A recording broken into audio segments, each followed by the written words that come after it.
يا صباح الخير، يا رب تكونوا بخير وانتوا بتتفرجوا عليا. النهارده هنعمل مع بعض وصفة كوكيز صحية، كوكيز فاتشي وطري وسهل وسريع بأربع مكونات فقط، بدون بيض أو لبن، وكمان بدون دقيق، وكمان من غير زبدة أو زيت. طعمه حلو جدا، إن شاء الله يعجبكم، وبدون مادة رافعة. ولو أول مرة تشوفوني، أنا زينب ودي قناتي. ما تنسوش اللايك والاشتراك في القناة. يلا بينا مع بعض نشوف المقادير وطريقة التحضير. عندي هنا 4 موزات، بس في موزتين صغيرين فنعتبرهم واحدة، فهم مفروض 3 موزات. الوزن بتاعهم مفروض يبقى 270 جرام. طبعا يفضل الموز يكون مستوي، كل ما الموز كان مستوي اكتر كل ما هيبقى الكوكيز طعمه حلو جدا. واحنا هنا في الوصفة مش هنستخدم ولا عسل ولا سكر، فهو ده هيبقى مصدر التحلية بتاعنا. بعد ما هرست الموز كويس جدا، هبدأ بقى احطه في بولة عندي، وهضيف عليه بقى باقي المكونات. عندي هنا 60 جرام زبدة فول سوداني اللي هما ربع كوباية. هقلبهم بقى مع الموز كويس جدا لحد لما يختلطوا تماما مع بعض.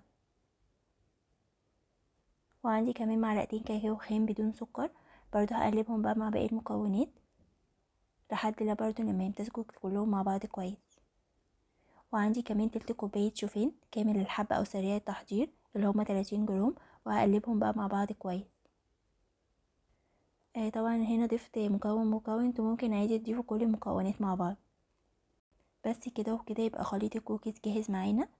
هنا بس هديتله تقليبه كده بالسباتش عشان اتاكد ان كل حاجه امتزجت مع بعض كويس جدا ومفيش اي حاجه متكونه تحت من الموز او الكاكاو. هبدا بقى في تشكيل الكوكيز.